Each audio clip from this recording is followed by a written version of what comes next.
ETF index mutual funds నేర్చుకుని stock మార్కెట్లో రాణించాలనుకుంటున్నారా? వెంటనే ఈ నెంబర్కి కాల్ చేయండి.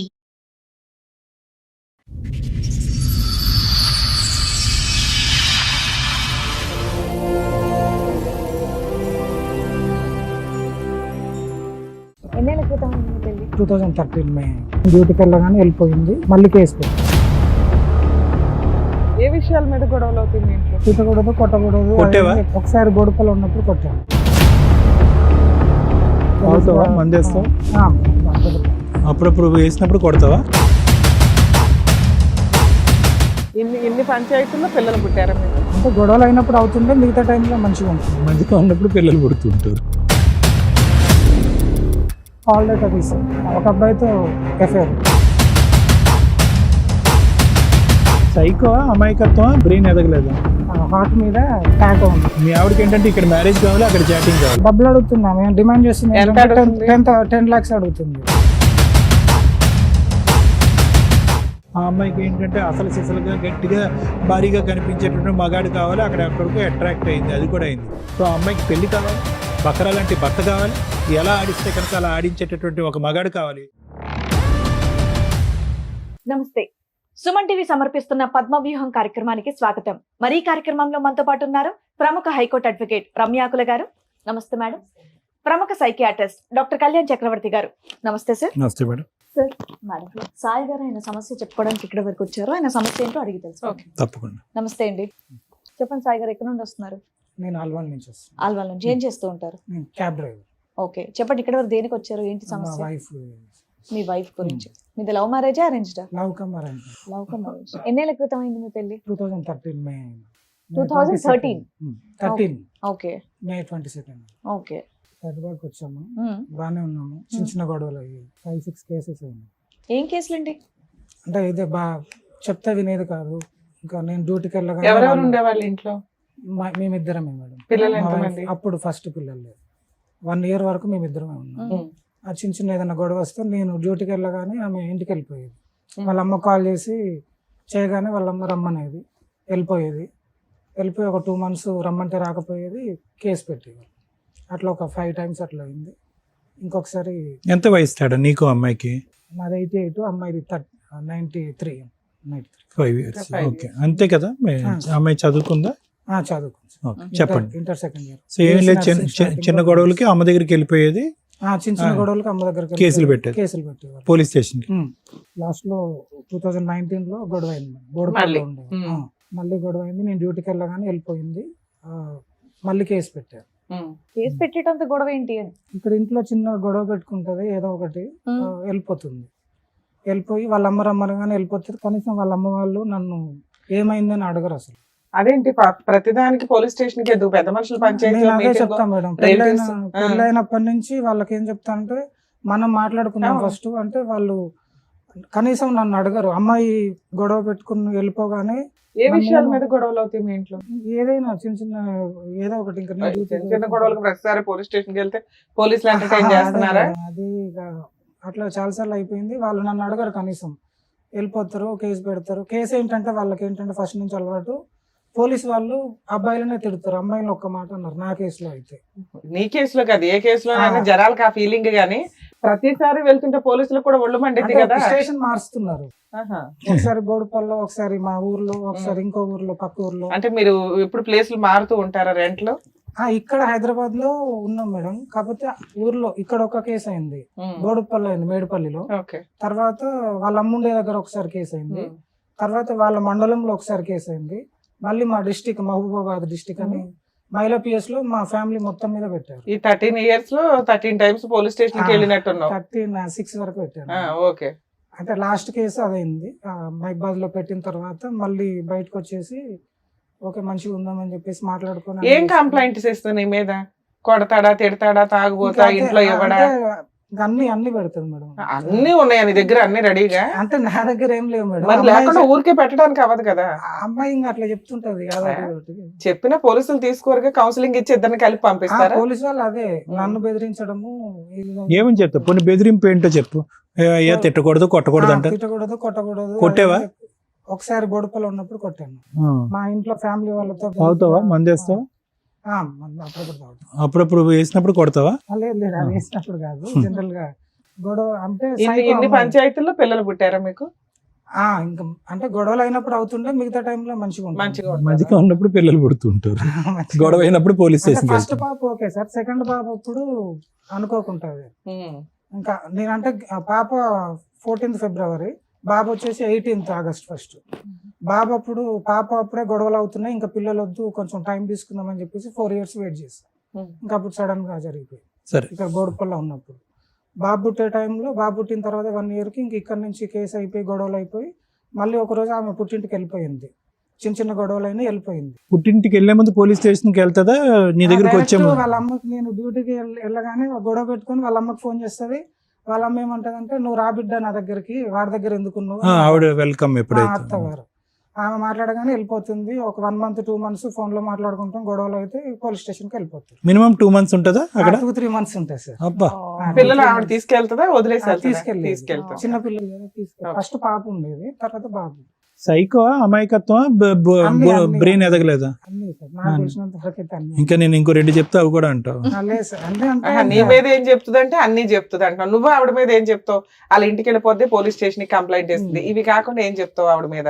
దీని తర్వాత 19 లో ఖమ్మం వెళ్ళాం మేడం. ఈ కేసు అయిన తర్వాత నేను ఇక్కడ ఉండొద్దు అంటే, ఫస్ట్ నుంచి ఏంటంటే అక్కల దగ్గర ఉండొద్దు, మా అన్నయ్య వాళ్ళందరూ వారసుగూడలో ఉంటారు, అక్క వాళ్ళందరూ అక్కడ ఉండొద్దు అని పెళ్ళప్పటి నుంచి బయటకు వచ్చేసి. ఎందుకు వాళ్ళు ఓవర్ ఇన్వాల్వ్మెంట్ ఎక్కువ? ఏది లేదు, ఇప్పటికి వాళ్ళు ఏది పట్టించుకోరు అసలు. ఎక్కడైనా బతకండి దూరంగా, మంచిగా ఉండండి అంటారు. ఖమ్మం వెళ్ళిపోయావా డైరెక్ట్ గా? అది కేసు అయిన తర్వాత వెళ్ళిపోయాయి సార్. 19 లో వెళ్ళిపోయాయి. ఎందుకు అంత దూరం? అక్కడ ఎవరున్నారు? అంటే మధ్యలో ఈ కేసు అయినప్పుడు ఒకసారి వరంగల్ కూడా వెళ్ళాను. అక్కడ కొన్ని రోజులు నాకు అలవాటు లేదు, ఆటో కూడా తోలాను నేను. తర్వాత క్యాబ్ మానేసి మట్టి పని కూడా చేశాను. సంబంధమే లేకుండా వరంగల్ ఖమ్మం ఎందుకు అని ఇక్కడ నుంచి. అంటే ఇక్కడ ఉండొద్దు, ఇక్కడ నా ఫ్యామిలీ ఫ్రెండ్స్ అందరు నుంచి చిన్నప్పటికెళ్ళి ఇక్కడే కదా, ఇక్కడ ఉన్నా కాబట్టి ఇక్కడ వీళ్ళందరూ ఉన్నారు, వద్దు ఫస్ట్ ఫ్యామిలీని దూరం చేసేసి. మీ అత్తిల్లు ఎక్కడ? ఊరు సార్ వరంగల్ డిస్ట్రిక్ట్. వరంగల్. మహబూబాద్ మీ డిస్ట్రిక్ట్. సొంత ఊరు ఎక్కడ? మాది ఎక్కడే సార్, దగ్గరే, మా అమ్మమ్మ ఊరే వాళ్ళది. సో ఎవరికి కనిపించకుండా, ఇంకెవరి ఇన్ఫ్లుయెన్స్ లేకుండా వరంగల్ వెళ్ళిపోయావు? లేదు, మేము కేసు అయిన తర్వాత కౌన్సిలింగ్ తర్వాత నేను ఇంకా భార్య పిల్లలు కావాలి కాబట్టి డైరెక్ట్ వాళ్ళ ఇంటికి వెళ్ళి మాట్లాడుకొని అక్కడే రూమ్ తీసుకొని ఉందామని చెప్పేసి అక్కడే ఉన్నా నేను. దాని తర్వాత కొన్ని రోజులకు అక్కడ శాలరీ సరిపోవట్లేదు అని చెప్పి మళ్ళీ హైదరాబాద్కి వచ్చాము. హైదరాబాద్కి వచ్చిన తర్వాత చిన్న చిన్న గొడవలు అయిన తర్వాత మళ్ళీ వెళ్ళిపోయి కేసు పెట్టింది. అర్థమైంది. కేసు పెట్టి, నువ్వు అక్కడ హైదరాబాద్ లో ఉండొద్దు, అక్కడ ఉంటే నా మాట వినట్లేవు, డ్రింక్ చేస్తావు, ఇది చేస్తావు, అది చేస్తావు అని చెప్పేసి. అంటే అసలు హైదరాబాద్ లో మీ చుట్టాలు లేరు, వారసిగూడ. నువ్వు హైదరాబాద్ లో అంటే వారసిగూడ ఉండగా? మా పెళ్ళైన కొత్తలో 2013 లో పెళ్ళి అయితే అక్కడ ఉన్నాము. మా అక్క వాళ్ళ ఇంటి దగ్గరలో కొంచెం దూరం. అక్కడ ఉండొద్దు అని చెప్పేసి అక్కడ నుంచి ఈసగూడ చెక్ పోస్ట్ వచ్చాను. ఇక్కడ నుంచి అల్వాల్ వెళ్ళాను, అల్వాల్ నుంచి బోడుపల్లి వెళ్ళాను. ఏంటి అంత కట్టుంది? అది కేస్ పేపర్స్ అన్నీ ఉన్నాయి మేడం. 19 లో ఖమ్మం వెళ్ళాను మేడం. ఖమ్మం వెళ్ళిన తర్వాత ఒక 2 years అట్లా ఉన్నాము, 2-3 years. ఏంటి మీ కష్టం? అసలు ఏ విషయం మీద గొడవలు జరుగుతాయి? ఏమి లేదు, జస్ట్ ఊరికే చెప్తున్నారు అలా. ఆమె ఏంటంటే ఫ్యామిలీ, మా అక్కలతో మాట్లాడిన గొడవ, రాఖీకి వెళ్ళిన గొడవ, ఫ్యామిలీతో. అది నీకు అలవాటు అయిపోయింది, 6 పంచాయతీల్లో తెచ్చుకోవడం ఇవన్నీ అలవాటు అయిపోయినాయి. ఇద్దరు కలుస్తున్నారా, ఏదైనా గొడవ దూరంగా ఉంటున్నారా? 1 year నుంచి దూరం. 1 year. ఈ 1 year నుంచి కేసులు పంచాయతీలు ఇవే? ఏమేం కేసులు వేసింది? 498 DVC. ఈసారి ఎందుకు వెళ్ళిపోయింది? ఈసారి అన్న ఏమైనా కారణం ఉందా? ఈసారి కూడా ఏం లేదా? ఈసారి నేను వచ్చేసా సార్. ఏంటి ఆవిడ ఇంట్లోనే వెళ్తే బాగోదనేమో. ఏంటి ఈసారి నువ్వెందుకు వచ్చేసి ఆవిడ వెళ్ళిన? ఈ last year January 23rd Hyderabad వచ్చేసి. రైట్. నేను కార్ తీసుకున్నాను, క్యాబ్ తీసుకొని. అక్కడ శాలరీ 15,000 14,000 ఉంది ఖమ్మంలో, సరిపోవట్లేదు, హైదరాబాద్ లో ఉందామని చెప్పేసి క్యాబ్ తీసుకుందామని వచ్చా. January 23rd వచ్చి ఇక్కడ ఒక 2 months డ్రైవర్ చేసి ఫస్ట్ వచ్చాను. మంచి బండి దొరకకపోతే వెళ్ళిపోయాను. రైట్. మళ్ళీ 23rd వచ్చి ఒక 2 months డ్రైవర్ గా చేసిన తర్వాత కొనుక్కుందాం అనుకున్నాము. Right. 23rd March, January 23rd నుంచి 3 months ఉన్నా మార్చి వరకు. ఈ మధ్యలో 10 days ఒకసారి ఖమ్మం పోయి వస్తున్నాం. ఈ 2 నెలలు బతలేన్నాము, నువ్వు షిఫ్ట్ అయిదాం హైదరాబాద్ అని రానంటున్నాము. ఆవిడ ఖమ్మం బాగుందేమో, 6 సంవత్సరాలు హ్యాపీగా ఉన్నారు కదా, మరి ఉండిపోరాదు అక్కడ? అయితే రానంటుందని చెప్పేసి March 20 నేను వాళ్ళ అక్క వాళ్ళు ఫంక్షన్ చేస్తుంటే ఖమ్మం వెళ్ళాను. హైదరాబాద్ వస్తుంటే ప్రతిసారి గొడవ అయినప్పుడల్లా వాళ్ళ అమ్మ ఇంటికి వెళ్ళిపోవడానికి టెంప్ట్ అవుతుంది. ఖమ్మం నుంచి అక్కడికి రాలేక అక్కడే బాగుందని అంటుంది. నువ్వేమో వచ్చి సెట్ అయిన తర్వాత వెనక్కి వస్తున్నావు. అక్కడ శాలరీ సరిపోవట్లేదు సార్ నాకు. సరే, ఈసారి గొడవ అంతే. 20 నేను ఇక్కడ నుంచి ఖమ్మం వెళ్ళాను. అంటే ఆమె రావట్లేదు ఎందుకని చెప్పేసి నేను కాల్ లెటర్ తీసాను. March 20 తీసాను. ఒక అబ్బాయితో ఎఫ్ఐఆర్ ఎవరు అబ్బాయి? ఆనంద్ అని కాలనీలో తెలిసిన అబ్బాయి. ఖమ్మంలో. ఖమ్మంలో. ఏం ఎటువంటి మాటలు? ఫ్రెండ్లీయా? ఇంకా అంటే కాల్ డేటాలు అవన్నీ ఉండవుగా? కాల్ డేట్ అలా డే నైట్ మాట్లాడుతుంది. డే నైట్ వాళ్ళ అమ్మ వాళ్ళ ఇంటికి వెళ్ళినప్పుడైనా మీ ఇంట్లో ఉన్నప్పుడు కూడా? మా ఇంట్లో ఉండి వాళ్ళ అమ్మ వాళ్ళ ఇంటికి వెళ్ళే అంటే ఊరికే వెళ్ళి వచ్చేది, కానీ ఇంకా ఖమ్మం పోయిన తర్వాత గొడవ మరి అదన్నా తెలిసినాక అడిగారా అమ్మాయిని? ప్రతిసారి ఇంటికి వెళ్ళిపోతావు, ఎదురు ఫాల్స్ కేసులు నా మీద వేస్తావు, మమ్మల్ని టార్చర్ పెడుతున్నావు, బ్లాక్ మెయిల్ చేస్తున్నావు, ఏ పని చెయ్యో, అబద్ధాలు చెప్తున్నావు పోలీస్ స్టేషన్కి వెళ్ళి, అయినా నిన్ను సర్దుకుంటున్నా, ఈ పంచాయతీ ఏంటి? ఈ నెంబర్ తో అన్ని అవర్స్ మాట్లాడడానికి రీజన్ ఏంటి? ఆన్ టైమింగ్స్ లో అంటే అమ్మాయి ఏమంటుందంటే, నేను ఇప్పుడు ఈ ప్రూఫ్ ఉంది కాబట్టి నేను కాల్స్ వరకే మాట్లాడాను, వాటికి తప్పైంది అని మాట్లాడుతుంది. అసలు ఎందుకు మాట్లాడిందంట? తప్పైంది ఓకే, ఎందుకు? ఊరికే మాట్లాడాను, తప్పైందని స్టార్టింగ్ లో చెప్పింది. ఇప్పుడు అయితే నేనేంటంటే మార్చి 21 తారీఖు తెలిసిన తర్వాత వాళ్ళ అక్క వాళ్ళ ఫంక్షన్స్ ఉంటే 3 రోజులు ఉండే. ఆ ఫంక్షన్స్కి వెళ్ళాము, ఆలోపు చెప్పాను, వాళ్ళ అమ్మకు తెలుసు, వాళ్ళ అన్నయ్యకి తెలుసు, వాళ్ళ ఫ్యామిలీ మొత్తానికి తెలుసు ఈ స్టోరీ. మార్చి 24వ తారీఖు మా ఇంటికి మా అత్తగారు బాంబర్ది వాళ్ళు వచ్చారు. వాళ్ళు వచ్చిన తర్వాత నేను చెప్పిన అమ్మాయి తప్పు చేసింది, అన్ని ప్రూఫ్స్ ఉన్నాయి నా దగ్గర, ఇప్పటికైనా ఎందుకు తప్పు చేసింది చెప్పి ఇంకోసారి చేయనని చెప్పి కాలు పట్టుకుంటే నేను ఇప్పుడే హైదరాబాద్ తీసుకెళ్ళిపోతా, నాకు రూమ్ ఉంది హైదరాబాద్లో, నువ్వు సామాన్ తీసుకొని వచ్చేసాయని చెప్పాను. మా అత్తగారు ఉండి, నా బిడ్డ నీ కాళ్ళు ఎట్లా పట్టుకుంటుంది, నీ కాళ్ళు పట్టుకొని జీవితంతో నిందమయ్యాలని చెప్పి మాట్లాడింది. ఈవిడికి పౌరుషం వచ్చింది. అయితే మీరు ఏమన్నా చేసుకోండి, నా వల్ల కాదని చెప్పేసి నేను మాట్లాడినా. ఒక 5 days ఉన్నా నేనే కేసు పెట్టమన్నా. అంటే నేను వదిలేసి ఇక్కడికి వచ్చేస్తే మళ్ళీ వాళ్ళు ఏమన్నా చేస్తే నా మీదకి వస్తుంది కదా. నేను వేరేలాగా అనుకున్నా, కేసు వేరేలాగా వెళ్ళిపోయింది. పోయి కేసు పెట్టింది, కౌన్సిలింగ్ 4 కౌన్సిలింగ్ అయితే. ఈసారి ఎక్కడ పెట్టింది కేసు? ఖమ్మం మహిళా పోలీస్ స్టేషన్. నేను వెనక్కి రప్పించుకోవటానికి. అంటే నేను అక్కడే ఉన్నాను, పెట్టింది. వాళ్ళు పోలీస్ వాళ్ళు నాకు కాల్ చేశారు. నేను ప్రస్తుతానికి హైదరాబాద్ లో ఉంటున్నాను, అక్కడికి వెళ్ళి డ్యూటీ చేసుకుని టైంకి వస్తానని చెప్పి వచ్చేసాను. ఇప్పుడు ఖమ్మం అనేది నీ ప్లేస్ కాదు, అమ్మాయిది కాదు, మీరు రెంటెడ్ పర్పస్ మీద ఉన్న ఆ టెంపరీ ప్లేస్. అవునా? మరి ఇప్పుడు ఆ కేసు కోసం అమ్మాయి అక్కడికి వెళ్తుందా వరంగల్ నుంచి? నేను ఉన్న ఇంట్లోనే ఇప్పటి వరకు కాల్ చేయలేదు. అదే ఇంట్లో ఏది 1 year నుంచి అక్కడే ఉంటుందా? పిల్లలు పెట్టుకుని ఉంటుందా? పాప హాస్టల్ మేడం, గురుకులం, బాబుని పెట్టుకుని ఉంటుంది. బాబు మరి రెంట్ అవన్నీ ఎవరు పే చేస్తారు? ఆ అబ్బాయితో కమ్యూనికేషన్ నడుస్తుందా? నడుస్తుంది. ఈ లేటెస్ట్ కాల్ డేటాలో కూడా ఈ మధ్య కాలంలో మాట్లాడే కాల్ డేటా లేదు. మధ్యలో ఏం చేసిందంటే ఆమె జియో నుంచి నేను తీసుకున్నా అని చెప్పేసి ఎయిర్టెల్కి వెళ్ళిపోయింది, మళ్ళీ జియోలోకి వచ్చింది. ఇప్పుడు నాకు ఇంకా తెలియదు. నువ్వు లాస్ట్ కాల్ వాళ్ళిద్దరు మాట్లాడుకున్న డేటా ఎక్కడ ఉంది నీకు? ఏ రోజు ఆఖరి సార్ నీ దగ్గర ఉన్న డేటా ప్రకారం? నా దగ్గర ఉన్న డేటా ప్రకారం స్టార్టింగ్ నేను మార్చి 20 తారీఖు నైట్ 9:30కి వెళ్ళిపోయా సార్. 2025 మార్చి 20. నేను వెళ్ళే ముందు 5 నిమిషాల ముందు వరకు కూడా మాట్లాడింది. మొత్తం వాట్సాప్ అంతా బ్లాక్ లిస్ట్ లో పెట్టాను, డిలీట్ చేసి. ఓకే సరే.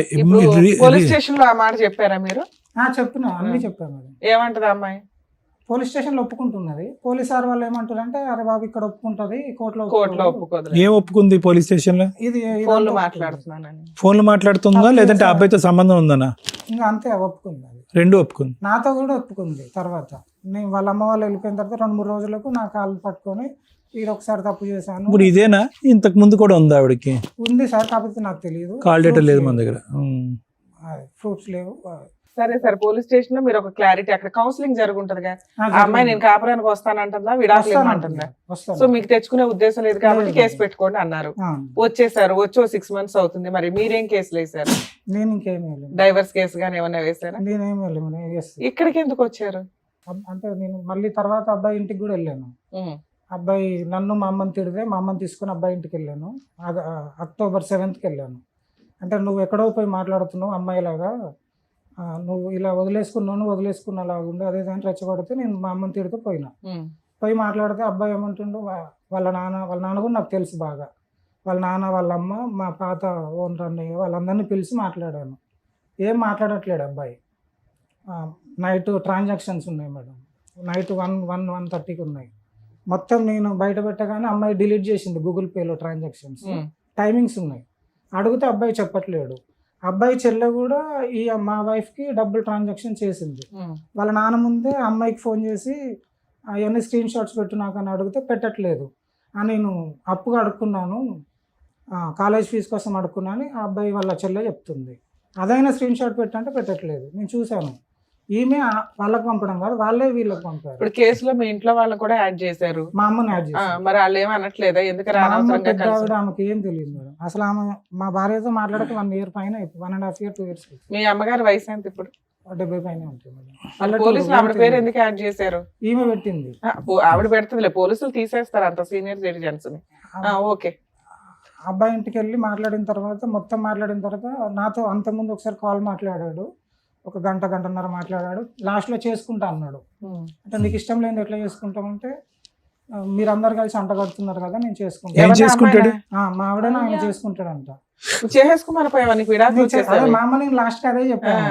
13 ఏళ్ళకి వెళ్ళి కేసుల చుట్టూ తిరుగుతున్నా, నేను ఏం చేయలేను, ఏం చెయ్యను, ఆమెను చేసుకుంటే నీకు అదే పనిష్మెంట్ అని చెప్పి వచ్చేసాను. సూపర్. దగ్గరుండి పెళ్లి చేస్తాను అని చెప్పాను సార్. నేను అక్కడ గుర్తుంది ఖమ్మంలో, నేనే చేస్తాను. మా వైఫ్ తో చాలా సార్లు అడిగాను, ఫోన్ లో కూడా అడిగాను. నీ మొత్తం ఎన్ని సంవత్సరాల జీవితంలో అదే హ్యాపీయెస్ట్ డే ఏమో ఆడిచ్చిన ఆఫర్. మరి ఆఫర్ వర్కౌట్ అయిందా లేదా? అమ్మాయి ఒప్పుకోలేదు. వాళ్ళు మాట్లాడుకుంటున్నారు. లాస్ట్ లో అదంతా అయిపోయిన తర్వాత బయటకు వచ్చే ముందు మళ్ళీ వెనక్కి వెళ్ళి అబ్బాయిది ఇట్లా అని చూసాను. హార్ట్ మీద టాటో ఉంది. అబ్బో, హార్ట్ వరకు వెళ్ళింది. అక్కడ పచ్చబొట్టు వరకు వెళ్ళింది. వాళ్ళ డాడీకి చూపించాను, మా ఇంకో అన్నయ్య ఉంటాడు, అన్నయ్యకి అందరికి చూపించాను. పచ్చబొట్టు వేసుకున్నాడు. సో కన్ఫర్మ్ కూడా అయిపోయింది. కన్ఫర్మ్. మీ ఆవిడకి ఏంటంటే ఇక్కడ మ్యారేజ్ కావాలి, అక్కడ చాటింగ్ కావాలి, అంతేగా? అంతే. సరిపోయి. కాకపోతే అమ్మాయి బయట ఏమంటున్నా అంటే, నేను 100 కేసులు అయినా పెడతా, టార్చర్ పెడతా, నా వల్ల కాదు, ఇంకా ఏదైనా చేస్తాను నేను, నువ్వు నాకు కావాలి అది అని బెదిరిస్తాను. సో ఈ అమ్మాయి అయితే నేను వదిలేదు. తింటానికి నువ్వే కావాలి. పీక్ తింటాను నేనే కావాలి. సరే, మీకు అంతా నాలెడ్జ్ ఉంది, ఏదైనా అడ్వకేట్ దగ్గరికి వెళ్ళి లీగల్ గా వెళ్ళిపోతే సరిపోయేది. ఇక్కడికి ఎందుకు వచ్చారు? ఏం ఎక్స్పెక్ట్ చేస్తున్నారు ఇక్కడ? ఒప్పుకుంటే బాగుంటుంది కదా మేడం. ఎక్కడ మా దగ్గర ఒప్పుకుంటే బాగుంటుందా? తర్వాత పోలీసుల దగ్గర ఒప్పుకోండి, కోర్టులో ఒప్పుకోదు. మా దగ్గర ఒప్పుకుంటది, కోర్టులో ఒప్పుకోదు. కోర్టులో ఒప్పుకోవడం ఇంపార్టెంట్ కదా. నాకు ఈవినింగ్ అంటే చెప్పచ్చు, నిన్న ఈవినింగ్ కదా, మళ్ళీ ఇంతలోపు వస్తుందో రాదని నేను ఒక్కరిని వచ్చేసాను. ఇక్కడనే ఉంటుంది. సరే. అంటే ఒప్పుకోకపోవటం అనే కథలు ఏముంది నాన్న? అంటే ఒప్పుకుంటే నీకు డైవర్స్ ఈజీగా వస్తుందనా? అంటే డబ్బులు అడుగుతుందా, డిమాండ్ చేస్తుంది. ఎంత అడుగుతుంది? 10 lakhs అడుగుతుంది. 10 lakhs నువ్వైనా నేనైనా ఇస్తా, నన్ను తీసుకెళ్తే నేను ఇస్తా, లేకపోతే నువ్వు ఇచ్చి ఇది చేయండి. 10 లక్షలు తెచ్చుకుని 4 రోజులు పెట్టుకోవచ్చు కదా లోపల. ఇప్పటికి 10 సార్లు ఛాన్స్ ఇచ్చావు. నా దగ్గర 1 రూపీ లేదు మేడం. నా డబ్బంతా ఆమె దగ్గర ఉంది. బంగారం డబ్బు మొత్తం ఆమె దగ్గర ఉంది. 1 రూపీ లేదు. నేను బట్టలతో వచ్చేసాను. బట్టలు కూడా తెచ్చుకోలేదు. సరే, ఓకే. మీ బాధ అయితే చెప్పారు. ఎలా వెళ్తే బెటర్ ఏంటి అనేది మా వర్షన్ వరకు మేము చెప్తాం. చూద్దాం మీ వైఫ్ తో కూడా. ఆవిడలో మార్పు అయితే మీరు కావాలనుకోవట్లేదు, వద్దని అనేసుకుంటున్నారు అంతే. 2012లో అయిందా పెళ్లి? 13. సో ఇక్కడ ఆవిడ వద్దనుకోవటంలో చాలా సబ్ నాన్న. ఎందుకంటే ఎక్కడ కూడా మీ ఇద్దరికి మ్యాచ్ అవ్వలేదు అన్నట్టు అనిపిస్తుంది. నువ్వు చెప్పినా కూడా, నువ్వు 1 sidedగా నీ సైడ్ స్టోరీ చెప్పినా కూడా, నువ్వు వచ్చిన దగ్గర నుంచి ఇప్పటి వరకు నువ్వు మాట్లాడే తీరు పద్ధతి అంతా చూస్తే కనుక నువ్వు చాలా మెతకన. ఓకే, నువ్వు గట్టిగా పోరాడలేవు, గట్టిగా అరవలేవు, తిట్టలేవు, నిలదీయలేవు. 100 సార్లు వెళ్ళిపోయినా కూడా అమ్మాయి వెళ్తూనే ఉంటుంది, రమ్మన్నప్పుడు వస్తూనే ఉంటుంది. ఈ సిచ్యువేషన్ అంతా కూడా అమ్మాయి శుభ్రంగా అడ్వాంటేజ్ తీసుకుంది. ఆ అమ్మాయికి ఏంటంటే అసలు సిసలుగా గట్టిగా భారీగా కనిపించేటటువంటి మగాడు కావాలి, అక్కడికి అట్రాక్ట్ అయింది. అది కూడా అయింది. వాస్తవానికి ఏంటంటే అది నీకు తెలియనప్పుడు ఈ 1 year లేదంటే అంతకుముందు కూడా ఏమన్నా ఉందన్నది మనకు తెలియని దాని గురించి మనం మాట్లాడదు. ఇక్కడ ఎప్పుడు కూడా మీరిద్దరూ కంటిన్యూ చేయగలిగేటటువంటి పరిస్థితి అంటే XY అనేటటువంటి ఇంకో సిచ్యువేషన్ తీసుకుందాం అన్న, భార్యాభర్తలకు సంబంధించిన సిచ్యువేషన్ తీసుకుందాం. బహుశా వాళ్ళు ఇన్ని అవకాశాలు కూడా ఎవరు. విచిత్రం ఏంటంటే కనుక క్లియర్ కట్గా ఇది మా ఇద్దరి మధ్యన గొడవ అనేది నువ్వు చెప్పలేకపోతున్నావు. ఆ అమ్మాయిని పిలిచినా కూడా ఆ అమ్మాయి చెప్పదు. మరి ఏంటి సార్, క్లియర్ కట్గా ఏ గొడవ లేదు. ఏది 1 year బ్యాక్ వరకు వాళ్ళిద్దరు చాటింగ్ చేసుకున్నటువంటిది ఒక్క అంశం తప్ప మీ ఇద్దరి మధ్యన దిస్ ఈజ్ ద ప్రాబ్లం అనేది ఏదీ లేదు. మరి అలా లేకపోయినా కూడా ఎందుకంటే జీవితాలు ఎలా ఉంటాయి, పెళ్ళిళ్ళు ఎందుకు ఇలా ఉంటాయంటే కనుక ఇమ్మెచ్యూరిటీ, వ్యక్తిత్వాల మధ్యన ఇది ఇందాక నువ్వు చెప్పినట్టుగా నువ్వు అతి మంచితనం, అమాయకత్వం, గట్టిగా మాట్లాడలేవు, నిలదీయలేవు. ఆ అమ్మాయి తెలియనితనం, ఇమ్మెచ్యూరిటీ. ఆ అమ్మాయి ఏదో లోకాన్ని ఊహించుకుంటుంది. ఆ అమ్మాయి కావాల్సింది దొరికితే కనుక హ్యాపీగా ఉంటుంది, దొరకపోతే వాళ్ళ అమ్మ దగ్గరికి వెళ్ళిపోతుంది. ఖమ్మంలో వాళ్ళ అమ్మ లేదు కాబట్టి ఇంకో అబ్బాయి దగ్గరికి వెళ్ళిపోయింది.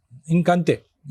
లాజిక్ ఏంటంటే తనది ఏంటంటే తనకు కావాల్సినటువంటి విధంగా నువ్వు ఉండాలి. హైదరాబాద్ రావాలంటే హైదరాబాద్ రావాలి, ఇక్కడ ఉండాలంటే ఇక్కడ ఉండాలి, తను చెప్పినటువంటి పని చేయాలి, తనకు కావాల్సినటువంటి అన్నీ ఇవ్వాలి. నువ్వేంటంటే అమాయకుడిగా ఇన్ని 12 సంవత్సరాల పాటు లేదంటే 14 సంవత్సరాల పాటు నువ్వు చేసినటువంటి ప్రయాణంలో ఆ అమ్మాయి నేను ఎంత సంతోషపెట్టింది, సుఖపెట్టింది అన్న తెలియదు. కానీ నువ్వు ఏదైతే సంపాదించావో అన్నీ తీసుకెళ్ళి ఆ అమ్మాయి చేతిలో పెట్టావు. పెట్టడం వల్ల అమ్మాయి ఏమనుకుందంటే ఇతను ఎంతన్నా కాంప్రమైజ్ అవుతాడు, ఎన్ని మెట్లన్నా దిగుతాడు. ఇతనుకున్న మంది ఏంటంటే కనుక పోలీస్ స్టేషన్ కానీ మా ఇంటికి వెళ్ళటం కానీ. మా అమ్మ ఎప్పటికీ red carpet welcome. Police station దగ్గరికి వెళ్తే అందరూ కూడా ఇతనికి చివాట్లు వేస్తారు, ఇతనికే కౌన్సిలింగ్ చేస్తారు. నువ్వు ఆ మెతకంతనం వల్ల ఏంటంటే నీకేం కావాలి, నీకేం వద్దు, ఈ అమ్మాయి చేసినటువంటి తప్పేంటి, నువ్వు ఎలా అన్యాయం అయ్యావు, నువ్వేం సఫర్ అవుతున్నావు అన్నది క్లియర్ కట్గా కాగితాలు పట్టుకుని తిరుగుతున్నావు కానీ నువ్వు ఎవరికి చెప్పుకోలేకపోతావు. సో ఈ మొత్తం సిచ్యువేషన్ని ఆ అమ్మాయి అడ్వాంటేజ్ తీసుకుంది. అది ఆ అమ్మాయి వ్యక్తిత్వం. తెలియనితనం అంటావా, అమాయకత్వం అంటావా, ఇమ్మెచ్యూరిటీ అంటావా, ఏదేమైనా కూడా at the end of the day ఇద్దరు పిల్లల యొక్క తల్లిలాగా మాత్రం ఆ అమ్మాయి ఎక్కడ వ్యవహరించలేదు. ఇది ఎప్పటికీ కూడా ముందుకు సాగేటటువంటి అంశం కాదు. ఇందాక నేను XY అనేటటువంటి ఒక ఎగ్జాంపుల్ చెప్పాను. చాలామంది ఇది ఎప్పటికో కాల్ ఆఫ్ చేసేస్తారు. నీకేంటంటే నీకంటూ ఒక శాపం ఏదన్నా ఉంది అంటే కనుక ఈ మొత్తం ప్రపంచంలో నీకు విపరీతమైనటువంటి ఓపిక, ఓర్పు, కౌన్సిలింగ్ చేయాలంటే కౌన్సిలింగ్ చేయించుకుంటావు, తిట్టిపించుకోవాలంటే తిట్టిపించుకుంటావు. ఆఖరికి ఆ అమ్మాయి పెట్టిన కేసులో అన్యం పుణ్యం ఎరగనటువంటి ఆ పెద్ద ఆవిడ కూడా ఇరుక్కునే పరిస్థితి వరకు నువ్వు తెచ్చుకున్నావు.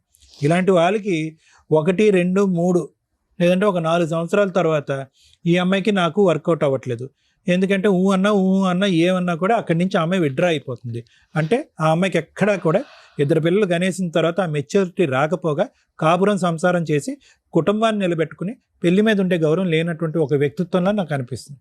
సో దీన్ని ఏమంటామంటే ముఖ్యంగా ఇది జత కట్టలేనటువంటి ఒక జత. అంటే మీ ఇద్దరికీ కూడా వ్యక్తిత్వాలు బట్టి ఇద్దరికి మ్యాచ్ అవ్వదు. అదైతే కనుక మనకు క్లియర్ కట్గా తెలిసిపోయింది. సో వీళ్ళు ఈ అమ్మాయి లాంటి వాళ్ళని ఏమంటామంటే ఈ ఒక వ్యక్తిత్వపరమైన లోపాలు. వాళ్ళకి కావాల్సింది వాళ్ళు గెలుచుకుంటూనే ఉంటారు కానీ పర్మనెంట్గా నీ జీవితం నుంచి మాత్రం వెళ్ళరు. ఎందుకంటే ఇప్పటికే ఒక 10-12 సార్లు వాళ్ళ అమ్మాయిల ఇంటికి పోయింది అమ్మాయి, చెప్తున్నాను. ఒక 6 సంవత్సరాల గ్యాప్లో తప్ప 10-12 సార్లు. ఎవరన్నా ఏమనుకుంటారు, అమ్మో 10-12 సార్లు వాళ్ళ అమ్మాయిల ఇంటికి వెళ్ళిపోతుందంటే విపరీతమైనటువంటి టార్చర్ ఈ అమ్మాయి అనుభవిస్తుందేమో, ఇంత టార్చర్ అనిపించేటటువంటి అమ్మాయి ఎందుకు ఆ కర్కశకుడు ఆ కఠినమైన మనస్తత్వం ఉండే వ్యక్తితో ఎందుకు కాపురం చేస్తుంది, వాకౌట్ చేసేయాలి కదా అని అనుకుంటారు. కానీ ఎక్కడ కూడా ఈ అమ్మాయి వాకౌట్ చేయదు. ఎక్కడ కూడా నేను నీకు విడాకులు ఇస్తానని కానీ నీ టార్చర్ నేను భరించలేకపోతున్నాను, నా పిల్లల్ని ఎత్తుకుని నేను పర్మనెంట్గా వెళ్ళిపోతాను, నాకు విడాకులు ఇచ్చానే మాట ఎక్కడా అనలేదు 14 సంవత్సరాల్లో. అంటే ఏంటంటే ఈ అమ్మాయి ప్రతిసారి నీ జీవితంలోంచి తాత్కాలికంగా 1 నెల 2 నెలల్లో బయటకు వెళ్ళినప్పుడల్లా, ఈసారి నువ్వు బయటకు వచ్చావు కాబట్టి సంవత్సరం, ఈసారి ఆ అమ్మాయి బయటకు వెళ్ళుంటే మళ్ళీ 2 నెలలు, 2 నెలలకు మించి వెళ్ళదు. ఎందుకు 2 నెలలకు మించి వెళ్తే కనుక నువ్వు ఎక్కడ చేతిలో జారిపోతావు అనేది ఆ అమ్మాయి ఉద్దేశం. సో ఆ అమ్మాయికి పెళ్లి కావాలి, బకరా లాంటి భర్త కావాలి, ఎలా ఆడిస్తే కనుక అలా ఆడించేటటువంటి ఒక మగాడు కావాలి, తన జీవితాన్ని తన ఇష్టానుసారం పూర్తిగా స్వేచ్ఛతో వదిలేసేటటువంటి ఒక మగాడు కావాలి, అది నువ్వు. సో ఎక్కడ కూడా ఈ అమ్మాయి నీ దగ్గర నుంచి నేను గుండెల మీద చేసుకుని చెప్పగలను, నీ దగ్గర నుంచి ఎటువంటి టార్చర్ ఈ అమ్మాయి అనిపించలేదు. ఆ అమ్మాయి కేవలం ఏంటంటే ఒక మెతకనైనటువంటి మనిషిని ఎంతవరకు తొక్కగలిగితే అంతవరకు తొక్కి తనకు కావలసినటువంటి జీవితాన్ని ఏర్పాటు చేసుకోవటానికి ఒక పిచ్చి జీవితాన్ని గడుపుతుంది ఆ అమ్మాయి. దానికి తోడు నీడగా ఉండేటటువంటి వ్యక్తి ఎవరైనా ఉన్నారంటే కనుక పెద్ద తప్పు. ఇందులో 80% తప్పు ఎవరిదన్నా ఉందంటే వాళ్ళ అమ్మది. ఏ అమ్మాయి ఇలా వస్తున్నావు, ఏంటి అనుకుంటున్నా జీవితం, అల్లుడి గారిని మరి అంత చులకం చేయొద్దు, బాధ్యత నేర్చుకో, ఆలోచన పెంచుకో అని ఒక్కసారి ఆవిడ చెప్పి కౌన్సిలింగ్ చేసి తలుపులు వేసేస్తుంటే ఈ అమ్మాయి ఎప్పుడో మారిపోయి ఉండేది. సో కాబట్టి నేను అనేది ఏంటంటే ఏ విధంగా ఇప్పటికైనా నువ్వు కళ్ళు తెరుచుకున్నావు, అమ్మ ఈ అమ్మాయి వద్దండి అని చెప్పి దండం పెట్టి ఆ అమ్మాయి బయటకు వెళ్లకుండా నువ్వే ఆ అమ్మాయి జీవితంలో నుంచి బయటకు వచ్చి సంవత్సరం పాటు నువ్వు బయట ఉంటున్నావు. గుడ్, కీప్ ఇట్ అప్ అంతవరకు. ఎందుకంటే ఈరోజు నీకు నేను చెప్పేది ఏంటంటే యాజ్ ఎ సైకియాట్రిస్ట్ మాత్రమే నేను మాట్లాడగలను, నాకు మిగతా ఆస్పెక్ట్స్ నాకు తెలియదు. నీకు ఫస్ట్ ఇక్కడ కావాల్సింది ఏంటంటే మాట్లాడేటటువంటిది రావాలి, ఆలోచన శక్తి పెరగాలి. నువ్వు ఇందాకటి నుంచి నీ బాధనంతా ఏదో చందమామ కథ చెప్తున్నట్టుగా నవ్వుతూ చెప్తున్నావు, ఏదో బేతాళుడు కథ చెప్తున్నట్టుగా. అంటే నీకే అర్థం కావట్లేదు నీ పరిస్థితి ఏంటి అనేది, నీకే అర్థం కావట్లేదు. Wasted 14 to 15 years of life. అనవసరంగా ఒక మెచ్యూరిటీ లేనటువంటి ఆడపిల్లతో 2 పిల్లలు అన్నావు. ఇందాక నువ్వు అన్నావు చూడు, నేను జోకేసా, ఏమన్నా మంచిగా ఉన్నప్పుడు పిల్లలుగా అంటూ ఉంటారు, కష్టమైతే పోలీస్ స్టేషన్లో కాపురం చేస్తారు. అలా ఉంది నీది. ఎక్కడో చాటు ఈ అమ్మాయికి ఫుల్ స్టాప్ కామా పెట్టుంటే ఈరోజు మీ అమ్మగారు పోలీస్ స్టేషన్ చుట్టూ తిరగవలసినటువంటి అవసరం లేదు. ఆ పిల్లల్ని కూడా కనుకుండా ఉంటే కనుక ఇలా విడిపోయి బ్రతకవలసినటువంటి అవసరం లేదు. సో కొద్దిగా నేను యాజ్ ఎ సైకియాట్రిస్ట్ చెప్పేది ఏంటంటే మానసికంగా ఒక స్థైర్యం కావాలి, గుండెల్లో ఒక ధైర్యం కావాలి. కేసులు పెట్టేస్తుందేమో అనే భయం తీసేసేయాలి. ఇంతకు మించి అమ్మాయి చేయగలిగేది ఏమీ లేదు. 600 అయినా 106 నేను పోరాడతాను, విడాకులు తీసుకుంటాను, అదొక్కటే ఈ సమస్యకు పరిష్కారం అని చెప్పి ఫుల్ స్టాప్ పెట్టడం తప్ప దీనికి ఇంకో దారి లేదు. ఇప్పుడైతే కనుక ఆ ప్రయత్నంలోకి నువ్వు దిగావు. ఆ అమ్మాయి ఆబ్వియస్లీ ఇందాక నేను చెప్తున్నాను కదా, ఎక్కడ కూడా నిన్ను వదులుకోవటానికి డైవర్స్ ఇవ్వడానికి ఉద్దేశం లేదు కాబట్టి ఆ అమ్మాయి ఇంకా పీటముడేస్తుంది, ఇంకా వేస్తుంది, పీటముడేస్తుంది, 3 చెరువులు నీళ్ళు తాగిస్తుంది, సెంటిమెంటల్గా నిన్ను కొడుతుంది, మీ అమ్మని తిప్పుతూ మీ అమ్మని అలసిపోయేటట్టు చేస్తుంది. నువ్వు కుర్రోడు, నువ్వు అటు ఇటు పరిగెడతావు. కానీ ఎప్పుడైతే కనుక మీ అమ్మగారు అలసిపోవటం చూసారో నువ్వు మానసికంగా చితికిపోతావు. ఎందుకులే అంటావు, కాంప్రమైజ్కి వస్తావు, మళ్ళీ కథ మామూలే. కాబట్టి ఏంటంటే ఆ అమ్మాయికి హక్కులు రైట్స్ ఇవన్నీ రకరకాలు ఉన్నా కూడా నీకున్న డేటా నువ్వు ఉపయోగించుకుని నువ్వు మానసికంగా స్థైర్యం పొంది ఎంతకాలం అయితే అంతకాలం ఫైట్ చేయడానికి ట్రై చేయి, ఒక కొత్త జీవితాన్ని ప్రారంభించడానికి ట్రై చేయి. ఆ అమ్మాయితో అయితే నీకు జీవితకాలం వర్కౌట్ అవుతుంది. Thank you. Thank you sir. Madam, marital disputes విషయానికి వచ్చేసరికి ఈ మధ్య ప్రతి చిన్న విషయానికి కోర్టులకు రావడం అనేది ఒక ఫ్యాషన్ అయిపోయింది. అందులో టాప్ మోస్ట్ నడుస్తున్నవి ఎక్స్ట్రా మ్యారిటల్ అఫైర్స్. ఏ కేసు మనం మాట్లాడుతున్న ఈ మధ్య ఈ ఎక్స్ట్రా మ్యారిటల్ అఫైర్స్ ఒక రీజన్. 10 years మ్యారిటల్ రిలేషన్ అవనివ్వండి, 15 అవ్వండి, మా ఎపిసోడ్స్ చూస్తే మీకు అర్థమవుతుంది సార్ అసలు ఎంత వరస్ట్గా అయిపోతున్నారంటే. ఎందుకు పెళ్లిళ్ళు చేసుకుంటున్నారు, ఎందుకు అసలు ఏం చూస్తున్నారు ఎక్స్ట్రా మ్యారిటల్ అఫైర్స్లో కూడా అర్థం కావట్లా. సొంత భర్తను కాదనుకుని 2 పిల్లలు కానీ ఇప్పుడు వేరే వ్యక్తితో ఆవిడ ఏ రకంగా ఏం ఎక్స్పెక్ట్ చేసి వాళ్ళ దగ్గరికి వెళ్తున్నారు, అక్కడ ఏం దొరుకుతుంది, మీ దగ్గర ఏం దొరకట్లేదు. వీటి గురించి ఖచ్చితంగా ఆలోచించాల్సిన అవసరం ఉందండి. ఒక స్త్రీ సొంత భర్తను కాదనుకొని ఎందుకు ఎక్స్ట్రా మ్యారిటల్ అఫైర్స్కి వెళ్తుంది? 1, భర్త టైం ఇవ్వకపోతే. 2, భర్త ఫైనాన్షియల్గా స్ట్రాంగ్గా లేకపోతే. 3, ఆ అమ్మాయికి కనీసం బేసిక్ రెస్పెక్ట్ లేకపోతే. 4, వాళ్ళ ఇంట్లో వాళ్ళ ఓవర్ ఇన్వాల్వ్మెంట్లు. అమ్మ వచ్చేసి, అమ్మ నువ్వు జాబ్ చేసుకుంటున్నావు, అమ్మ నువ్వే చూసుకోవచ్చు, అతనితో ఎందుకు, మా అమ్మాయిని నీకు ఇంట్లోకి పని చేయడానికి పంపించామా, ఈ డైలాగులు రిపీటెడ్గా వినిపిస్తూ ఉంటాయి. 5, ఫైనాన్షియల్ ఫ్రీడమ్. ఈ సిచ్యుయేషన్స్లో కాపురాలు నిలబెట్టుకోవడం అనేది ఈ రోజున జెంట్స్కి నీడిల్ మీద నుంచున్నట్లు అయిపోతుంది. అలాగే జెంట్స్ కూడా ఎక్స్ట్రా మ్యారిటల్ అఫైర్స్ ఉంటున్నాయి, అది వేరే. అవి ఒకప్పుడు టాప్ మోస్ట్లో ఉండేవి. వాళ్ళని డామినేట్ చేసే విధంగా కాన్స్టిట్యూషన్ ఈక్వల్ బిఫోర్ లా అన్నట్లుగా వాడుకుంటున్నారు. మరి ఇది ఈక్వల్ ఎట్లా అవుతుందో కూడా అర్థం కావట్లేదు. ప్రజెంట్ లేడీస్ డామినేషన్ లీగల్గా టాప్ మోస్ట్లో ఉంది. అలాంటి ఒక బాధితుడు ఇక్కడ కూర్చొని ఉన్నాడు. ఏం ఎక్స్పెక్ట్ చేసి కూర్చున్నారో నాకు అర్థం కాలేదు. ఏం ఎక్స్పెక్ట్ చేస్తారు? ఏ డెసిషన్ తీసుకుంటే బెటర్, మేం కరెక్టా కాదా, ఒక అన్యాయం జరిగింది నా భార్య ద్వారా నాకు, అది నలుగురికి తెలిస్తే కనీసం నాలాంటి బాధితులు సేవ్ అవుతారు, ప్రొటెక్టివ్గా లీగల్గా ఎట్లా అప్రోచ్ అవ్వాలి, ఆలోచన విధానాన్ని ఎట్లా డెవలప్ చేసుకోవాలనేది తెలుసుకుంటారన్న ఒక ఎక్స్పెక్టేషన్స్ తోటి ఆయన ఇక్కడికి వచ్చారు. చాలాసేపటి నుంచి more than 6 to 8 hours ఏమో వెయిట్ చేస్తున్నారు సార్. నిజంగా థ్యాంక్స్ అండి, మమ్మల్ని నమ్ముకొని మీరు ఇక్కడి దాకా వచ్చి వెయిట్ చేసినందుకు. మీకు అన్నీ తెలుసు కానీ ఇప్పటిదాకా సైకలాజికల్గా మీకు తెలియనివి సార్ చెప్పారు. ఎందుకంటే మేము మాట్లాడేవి మీకు ఒక పాజిటివ్ వైబ్రేషన్ తీసుకొస్తాయి. ఓకే, లీగాలిటీలో ఎలా ఉందా, నేను ఎట్లా కష్టపడాలా, ఎందుకంటే కేసులు అందరికీ తెలుసు. ఆ 498, ఆ DVC, IMC, ఆ డైవర్స్ ఎలా ఉంటాయి, ఈచ్ కేసు డిఫరెంట్. ఇక్కడ మీరు అడుగుతున్నది, మీరు చాలా టెన్షన్ పడుతున్నారు. అసలు ఫస్ట్ ఫ్రీ అవ్వండి. ఎందుకంటే 6 సార్లు 7 సార్లు పోలీస్ స్టేషన్కి వెళ్ళిన మీరు ఈ వాటికి పోలీస్ స్టేషన్లు అంటే ఒక ఇది అన్నట్లు అలా వెళ్ళి వస్తూ ఉండొచ్చు. అది ఇప్పుడు అలానే అలవాటు అయిపోయింది కదా. సూపర్. ఇప్పుడు ఇక్కడికి వచ్చాను కదా, ఫేస్ చేస్తూ ఉంటే చాలాసేపు చేస్తూ ఉంటే అలవాటు అయిపోతాయి.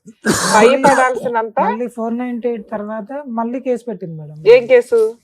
ఆమె ఇన్స్టాగ్రామ్ నేను అన్ని సెర్చ్ చేస్తుంటే ఒక ఇన్స్టాగ్రామ్ నా ఫోన్ లోకి వచ్చింది. దాంట్లో ఒక అబ్బాయి, ఆమెకు 7 ఇన్స్టాగ్రామ్ అకౌంట్లు ఉన్నాయి. నాకు తెలియదు ఇదంతా. ఇప్పుడు ఇది మార్చి 2025 మార్చిలో బయటపడిన తర్వాత నేను చెక్ చేశాను. మీకు ఎలా తెలిసింది? ఇంటి పేరు నాదే, మొత్తం నాదే, ఫోన్ నెంబర్ ఆమెదే. స్క్రీన్ షాట్లు తీసుకున్నారా? అన్ని ఉన్నాయి. సూపర్. ఓకే. ఇప్పటికి ఇంకున్నాయి. అవి సెట్ చేస్తున్నాడు అని కంప్లైంట్ ఇచ్చింది. ఒక ఇన్స్టాగ్రామ్ నా దాంట్లోకి వచ్చింది, పాస్వర్డ్ అవన్నీ నా దాంట్లో ఉంటే ఒక అబ్బాయి రిపీటెడ్ గా 7 అకౌంట్స్ లో ఉన్నాడు. ప్లస్ ఆ అబ్బాయి నెంబర్ మావిడ దాంట్లో పేరు ఫీడ్ అయి ఉంది. 2 నెంబర్లు ఉన్నాయి, 2 నెంబర్లు ఫీడ్ అయి ఉన్నాయి. కాదు, ఇప్పుడు ఈ కాల్ డేటా వాడు కాకుండా వీడు కాకుండా ఇంకొకడు వాడు కూడా మా 15 ఏళ్ల పరిచయంలో వాడు కూడా నాకు తెలియదు, వాడికి నేను తెలుసు. అయితే ఆ ఇన్స్టాగ్రామ్ లో ఈమెలాగా నేను చాట్ చేశాను. ఈమె చేస్తున్నట్టుగా ఆ అబ్బాయితో నేను చాట్ చేస్తే అబ్బాయి మాట్లాడాడు. అంత ముందు రోజే అమ్మాయి నాతో కాల్ మాట్లాడి పిల్లల్ని ఇచ్చేస్తా తీసుకెళ్ళని చెప్పింది. ఈ అబ్బాయి నేను చాట్ చేస్తే ఏమంటుండంటే, ఆ సాయికి అబ్బాయి పిల్లల్ని ఇచ్చేస్తా అన్నావు కదా, డైవర్స్ ఇస్తా అన్నాడు కదా, ఇంకెన్ని రోజులు ఏమంటుంది, ఇంకెన్ని రోజులు, అది ఇదని చాట్ చేస్తూ నాకేం అర్థం కావట్లేదు, ఇలా అని చెప్తే అబ్బాయి మరి పెళ్లి చేసుకుంటాం అంటే మొన్నేమో అన్నావు కదా అని అబ్బాయి పెట్టాడు. ఆ అబ్బాయి పెట్టిన తర్వాత నేను పెట్టాను. మరి చేసుకుంటాం అంటే అబ్బాయి చేసుకుంటా ఉంటున్నాడు. కలుద్దామా అంటే మరి పిల్లలు ఎట్లా అని అబ్బాయి అడుగుతున్నాడు. పిల్లలు ఒకటే అడ్డం వాళ్ళకి అడుగుతున్నాడు అబ్బాయి. ఈ ఇన్స్టా నేను చాట్ ఇప్పుడు 1 year లో మీరు పిల్లలతో మాట్లాడారా? మాట్లాడా మేడం. స్టార్టింగ్ లో పిల్లలతో మాట్లాడుతుంటే పక్క నుండి ఈమె చెప్తుంది, ఇరిటేషన్ తెప్పిస్తుంది. మాట్లాడుతూ కోపం తెప్పిస్తుంది. నేను డ్రైవింగ్ లో ఉంటాను, ఏదో టైంలో వాళ్ళు కాల్ చేస్తారు. ఇంకా పక్క నుండి మొత్తం చెప్తుంది, ఇలా అడుగు అని చెప్పి చెప్తుంది. అయితే పిల్లలతో కూడా మాట్లాడుతూ ఇంకా కొంచెం దూరం పెట్టిన తర్వాత ఒక రోజు నేను డ్రింక్ చేసి ఈ మధ్యలో నేను ఒక 3-4 ఇయర్స్ డ్రింక్ చేయలేదు. ఈ మైలో పోలీస్ స్టేషన్ లో ఇదంతా జరిగిన తర్వాత మళ్ళీ స్టార్ట్ చేశాను. ఈ మధ్యలో కొంచెం బాగా తాగాను. ఆ డ్రింక్ చేసినప్పుడు ఫోన్ చేసి తిట్టేవాడిని, బూతులో తిట్టేవాడిని. రోజు మొదటి నుంచి తాగుంటే కనుక నీ కాపురం ఎప్పుడో సెట్ అయ్యి మొదటి నుంచి లిమిటెడ్ గా ఉండే, క్యాబ్ నడిపించి ఈవినింగ్ ఇంటికి పోయినప్పుడు ఎప్పుడో ఒకసారి, అప్పుడప్పుడు ఫంక్షన్ చెప్తున్నాను. ఈ అమ్మాయిని నీ అసలు సిసలైన రూపం బయటకు రావడానికి నువ్వు మందేస్తేనే బయటకు వస్తుంది. మీ వైఫ్ ఊరికే కేసులు ఫైల్ చేయడానికి వెళ్ళాల. ఈ ఎక్స్ట్రా మ్యారిటల్ అఫైర్స్ అనేది ఇందాక నేను ఫస్ట్ చెప్పినవి అవే. ఎందుకు సైడ్ ట్రాక్లు తొక్కుతారు అనే దానికి హింట్లు ఇవన్నీ. మీరు తాగుతారు, కోపం వస్తే కొడతారు, విపరీతమైన కోపం వస్తూ ఉంటది, రెచ్చగొట్టగానే. కొట్టను మేడం, ఆమెనే కొడతాను. ఆవిడ కొట్టినాక మీరు కొడుతున్నారు. ఏదన్నా గానీ ఇంట్లో ఏదైనా ఫైనాన్షియల్ పరిస్థితులు కూడా పెద్ద సక్రమంగా ఉండకపోవచ్చు. మేబీ ఉన్నంతలో ఏదో సర్దుకుంటూ వెళ్ళిపోవడమే తప్ప. అలాగే మీ ఇంట్లో వాళ్ళ ఇన్వాల్వ్మెంట్ ఏదైనా కొంచెం మాట్లాడినా ఈ అమ్మాయికి నచ్చకపోవడం, ఈవిడికి వాళ్ళ అమ్మగారు సపోర్ట్ చేయడం, ఇవన్నీ కూడా ఆ అమ్మాయికి వాళ్ళ పేరెంట్స్ సపోర్ట్ కోస్త ఎక్కువగా ఉండటం వల్ల ఇతను ఆఫ్టర్ ఆల్ ఇతను నాకు రెస్పెక్ట్ ఇవ్వట్లా, నన్ను ఒక మహారాణి లాగా చూసుకోవట్లేదు అనే ఒక ఫీలింగ్ తోటి ఎవరైతే మహారాణి లాగా మాట్లాడుతున్నారో వాళ్ళు కూడా ఏం చూడట్లా, మాట్లాడుతున్నారు అంతే. అలాంటి వాళ్ళని అట్రాక్ట్ అవుతుంది ఆవిడ. అలాగే సోషల్ మీడియాలో దరిద్రం ఈ రోజున మీకు అందరూ తగిలేస్తున్నారని అనుకుంటున్నారు, కానీ మా ఎపిసోడ్లు చూస్తే తెలుస్తుంది అది ఎంత సైబర్ క్రైమ్ కి దారి తీస్తుంది. రేపటి రోజున వాళ్ళు మిమ్మల్ని ఫిజికల్ గా ఎంత వాడుకొని బ్లాక్మెయిల్ చేస్తారు, ఫైనాన్షియల్ గా వాడుకొని ఎంత ఫైనాన్షియల్ చీటింగ్ చేస్తారు. ఎందుకంటే ఇట్లాంటి వాళ్ళంతా కూడా ఫైనాన్షియల్ గా ఆన్లైన్ లో డబ్బులు వసూలు చేసుకుంటున్న బ్యాచ్ చాలా ఎక్కువయ్యారు. ఒకవేళ మీరు ఏమన్నా వాళ్ళతో పర్సనల్ గా కలిస్తే ఆ వీడియోలు అవి తీసుకొని ఇంకా మీ జీవితాలు సర్వనాశనం చేస్తారు. థర్డ్ పార్ట్ వాళ్ళకి ఏదైనా జబ్బులు ఉంటే మీకు అంటుకుంటాయి. ఇటువంటి పరిచయాలు లేని వ్యక్తుల దగ్గరికి అట్రాక్ట్ అయ్యి మీరు 7 ఇన్స్టాగ్రామ్ అకౌంట్స్ అంటే ఇంకా ఫేస్బుక్ లో ఎన్ని ఉన్నాయో, మిగతా అకౌంట్లు ఎన్ని ఉన్నాయో, ఎందుకమ్మా మీ జీవితాలను మీరు గొయ్యి తవ్వుకుంటారు? ఒక లేడీస్ కి ఎప్పుడైనా కానీ, లేడీస్ కి కదా ఎవరికైనా కానీ క్యారెక్టర్ చాలా ఇంపార్టెంట్. అది పొగరుతో సమానం. మీరు నడుస్తుంటే ఇట్లా తలెత్తుకుని పొగరగా వెళ్ళేలాగా ఉండాలి. అది లేనప్పుడు ఎందుకు ఇవన్నీ మాట్లాడుకోవడం? భర్త మీద ఫాల్స్ కేసులు వేసుకుంటే రియల్ గా సఫర్ అవుతున్న వాళ్ళు కేసులు వేసినా ఈ రోజున ఏమీ ఎంటర్టైన్ అవ్వట్లే. కారణం ఏంటంటే మన ఈ లీగల్ సిస్టమ్ లో మినిమం కేసెస్ 5 to 7 years నడవడం వల్ల మాక్సిమం లైఫ్ స్టైల్ వేస్ట్ అయిపోతుంది. మీలాంటి వాళ్ళు ఇట్లా కేసులు వేసుకుంటూ కూర్చుంటే ఏదో ఒక రోజు మేము ఆల్రెడీ ప్రతి ఎపిసోడ్ లో మొత్తుకుంటున్నాగా లైఫ్ వేస్ట్ అవుతుంది, కేసులు ఎక్కువ సంవత్సరాలు నడుస్తున్నాయని. ఎప్పటికప్పుడు సుప్రీంకోర్టు గవర్నమెంట్ డిసైడ్ అవుతారు 1 year లో లేపేయండి మ్యారిటల్ డిస్ప్యూట్స్ వేరే కంట్రీ లాగా అని. అప్పుడు దిక్కని ఇది ఒక్కొక్కరికి. ఎందుకంటే డైవర్స్ అనేది ఈజీ అయిన తర్వాత ఉంటుంది మామూలు ప్రాసెస్ అనేది. సరే మీ విషయానికి వస్తే, పిల్లలు మీ దగ్గరకు వస్తే మీరు లీగల్ గా మంచి పొజిషన్ లో ఉంటారు. మీరు ఏ డైవర్స్ కేసు వేయకండి.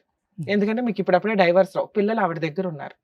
పిల్లలు మీ వైపు ఉంటారా లేదా, మీరు తెచ్చుకోగలుగుతారా లేదా, మీ వైఫ్ క్యారెక్టర్ ఎట్లాంటిది, మీ దగ్గర ఉన్న ఎవిడెన్స్ సరిపోతాయి. ఆవిడకి మెయింటెనెన్స్ ఇవ్వకుండా ఆవిడ కేసుల నుంచి మీరు గెలవడానికి 498 ఇవన్నీ కూడా గెలవడానికి రేపొద్దున డొమెస్టిక్ వైలెన్స్ కేసు వేస్తుంది. మీకు తెలియడానికి టైం పట్టొచ్చు, కోర్టు నుంచి సమన్స్ రావడానికి. ఆ సందర్భంలోనూ మీరు ఒకవేళ అడ్వకేట్లను పెట్టుకోలేకపోతే ఆ ఖమ్మంలో మీరు ఆల్రెడీ కార్ డ్రైవింగే కాబట్టి పెద్ద ఫైనాన్షియల్ గా పెద్ద ఫిట్ ఏం కాదు. కోర్టుని మీరు గవర్నమెంట్ లాయర్లు పెట్టమని అడగొచ్చు, లేదా చిన్న ఫీజులతోటి ఎవరైనా లాయర్లు పెట్టుకోండి. డైవర్స్ కేసు మీరు ఇంకో 1.5 year తర్వాత వేయండి. ఎందుకు అంటే 2 years సపరేషన్ కూడా మీకు ప్లస్ పాయింట్ అవుతుంది క్రూయాలిటీ గ్రౌండ్ తో పాటు. ఒక 1 year నుంచి రిలాక్స్ అవుతున్నారు, ఇంకో 1-2 years రిలాక్స్ అవ్వండి. ఎందుకంటే ఈ లీగల్ బ్యాటిల్లోకి దిగితే మెంటల్ టెన్షన్ ఎక్కువ అయిపోతుంటుంది. ఆవిడతో ఉన్నప్పుడు టెన్షన్ ఎంతో, లీగల్ టెన్షన్ కూడా కొంత ఆ రేంజ్ లోకే వెళ్తుంది. ఎందుకంటే కరెక్ట్ అడ్వకేట్ దొరకపోతే మీకు ఇంకా నిద్ర పట్టదు, కోర్టుల చుట్టూ తిరగాల, లీగల్ ఫీజులు ఎక్కువ ఉంటాయి, ట్రాన్స్పోర్ట్ ఇప్పుడు ఖమ్మం దాకా వెళ్ళాలి కేసులు ఉన్నప్పుడల్లా. సో కాబట్టి కొంచెం రిలాక్స్ అవ్వండి. అమ్మయ్య ఇప్పుడు 13 years నరకం పడ్డా చాలు, 1 year నుంచి ఇది ఒక్క కేసే తప్ప పెద్దగా ఏమీ లేదు. ఇక ఈ కేసులో more than 75 years ఉన్న మీ అమ్మగారు వీళ్ళు ఎవరైతే ఉన్నారో వీళ్ళని ఛార్జ్ షీట్ లోంచి తీసేయడానికి అవకాశం ఉంది. మా అమ్మకు కూడా ప్రాబ్లం ఉంది మేడం, యూరియన్ ఆగదు. సమన్స్ తీసుకోవడానికి కోర్టుకు వెళ్ళాను, ఆ గద్దె మీద పడుకుంది, అక్కడే టాయిలెట్ వెళ్తుంది. మీరు పోలీసులకు చెప్తే ఆ అమ్మాయి ఆవిడ పేరు తీసేస్తారండి. చెప్పాను మేడం, చెప్తే ఇంకా అలా పెట్టింది కాబట్టి 2-3 సార్లు రావాల్సి వస్తుంది అని చెప్పి చెప్పారు. చార్జ్ షీట్ లో వాళ్ళ పేర్లు తీయించేయడానికి చూడండి. ఇన్ కేస్ అవ్వకపోతే మీరు హైకోర్టులో ఈ పిటిషన్ మీద తెలంగాణ హైకోర్టులో, ఖమ్మం కాబట్టి తెలంగాణ హైకోర్టు వస్తుంది, క్వాష్ పిటిషన్ ఫైల్ చేసుకోండి. మీ అమ్మగారు రెగ్యులర్ గా కోర్టుకి రాకుండా డైరెక్షన్ ఇస్తారు. అసలు కుదిరితే ఆవిడ పేరు కూడా తీసేస్తారు. 99% లోయర్ కోర్టులో చూసుకోండి అంటారు. ఆవిడ ఇంకా కేసుకి రావాల్సిన అవసరం ఉండదు, రిక్వైర్మెంట్ ఉంటే తప్ప. ఆ రిక్వైర్మెంట్ కూడా ఆవిడ రాలేకపోతే మెడికల్ గా ఏదాన్ని జడ్జికి చెప్తే వీడియో కాల్లో ఆవిడని అటెండ్ చేయిస్తారు. అంటే పోలీసులు తీయడానికి అవకాశం ఉంది, హైకోర్టులో ఛాన్స్ ఉంది, లేదా వీడియో కాన్ఫరెన్స్ లో ఆవిడ ఇంట్లో నుంచి అటెండ్ అవ్వచ్చు. మీ కేసు స్పెషల్ కేసు. సో 498 మీరు 100% గెలుస్తారు, క్లియర్. డైవర్స్ కేసు అనేది నేనేం చెప్తున్నా, ఇంకో 1 year తర్వాత వెయ్యండి అంటున్నా. ఎందుకంటే ఒక కేసు ఫేస్ చేయడం వేరు, ఒకేసారి 3-4 కేసెస్ ఫేస్ చేయడం వేరు. మీరు ఫైనాన్షియల్ గా ఇంకా అంత ఫిట్ కాదు. ముందు కాన్సన్ట్రేట్ చేయండి. ఓకే, ఈ దరిద్రం వదిలించుకోవడానికి నేను కొంచెం స్ట్రాంగ్ గా ఉండాలి, ఫైనాన్షియల్ గా స్ట్రాంగ్ గా ఉండాలి, మెంటల్ గా స్ట్రాంగ్ గా ఉండాలి. వదిలేసినాక ఏంటి, ఇవన్నీ డైవర్స్ తీసుకున్నాక ఏం చేద్దాం అనుకుంటున్నారు, ఇది ఒకటి ఉంటుంది. ఇక్కడ పిల్లలు ఆవిడ దగ్గర ఉన్నారు అంటే మీరు ఆవిడని వదిలించుకోవడం కుదరదు. కోర్టు వాళ్ళకి మెయింటెనెన్స్ కూడా ఆర్డర్ చేస్తుంది. ఒక్కసారి మెయింటెనెన్స్ చూసిన ఏ అమ్మాయి కూడా అంత ఫాస్ట్ గా కాంప్రమైజ్ కి రారు. ఎందుకంటే కంఫర్ట్ జోన్ లో ఏ పని చేయకుండా 15,000 10,000 వస్తుంటే ఎందుకు వదిలేసుకుంటారు, అర్థమవుతుందా? సో ఇప్పుడు మీ నెక్స్ట్ టార్గెట్ నిదానంగా చేయాల్సిన పని పిల్లల్ని మీ వైపు తెచ్చుకోవడం, మీ దగ్గరకు వచ్చేసేలాగా తెచ్చుకోవడం. వచ్చిన తర్వాత డైవర్స్ కేసు వేయండి. మేడం రాలేదు, తెచ్చుకుంటుంటే కిడ్నాప్ కేసు వేస్తుంది. అంటే దీంట్లో 2 ఉన్నాయి. అంటే అమ్మాయి ఏమంటుందంటే పిల్లలు నీకు పుట్టలేదు అని చాలాసార్లు మాట్లాడింది. ఆ అమ్మాయి అనటం వేరు, నువ్వు నమ్మటం వేరు. అంటే సుప్రీంకోర్టు ఇక్కడ ఇంకొక 2 పాయింట్స్ చెప్పాలి ఈయన ఎపిసోడ్ లో.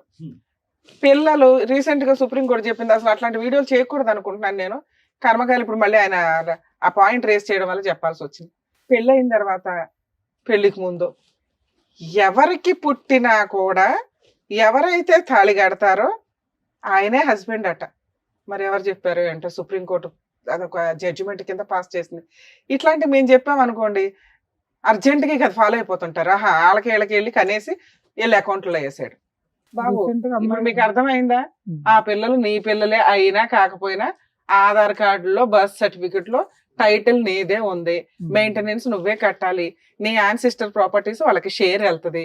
నువ్వు కాదు అని గుండెలు మొత్తుకున్నా దీని మీద DNA టెస్ట్లు కూడా ఎత్తుపడేశారు.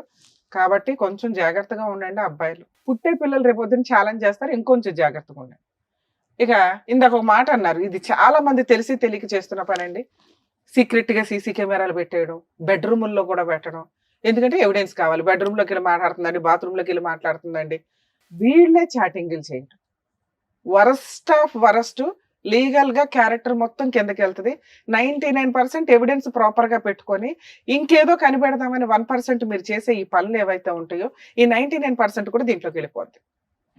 ఓహో అసలు ఇవన్నీ కూడా ఈయన క్రియేట్ చేశాడండి, నా పాస్వర్డ్ ఆయనదే, అకౌంట్లో ఆయనవే, అన్ని ఆయన క్రియేట్ చేసేసాడని తోసిపడేస్తారు. ఇంత బ్యాటిల్ ఫైట్ చేసే లాయర్ మీకు దొరకాలిగా. ఇది చాలా రాంగ్. మీ దగ్గర ఉన్న ఎవిడెన్స్ చాలు. ఆవిడ నిమిషానికి ఏం చేస్తుంది, నా గురించి ఏమంటుంది, పిల్లల గురించి ఏమంటుంది, ఇవి మాట్లాడడం వల్ల యూజే లేదు. అందువల్ల ఇంకో కేసు వేయడానికి స్టార్ట్ అయింది. వద్దు అనుకున్నారు, ఇప్పటిదాకా అనుభవించిన నరకం చాలు. మీరు సిబిసిఐడి ఎంక్వైరీలు, డిటెక్టివ్ ఏజెన్సీలు ఓపెన్ చేయకండి. చాలు, ఆవిడ పాపని ఆవిడ పోతుంది.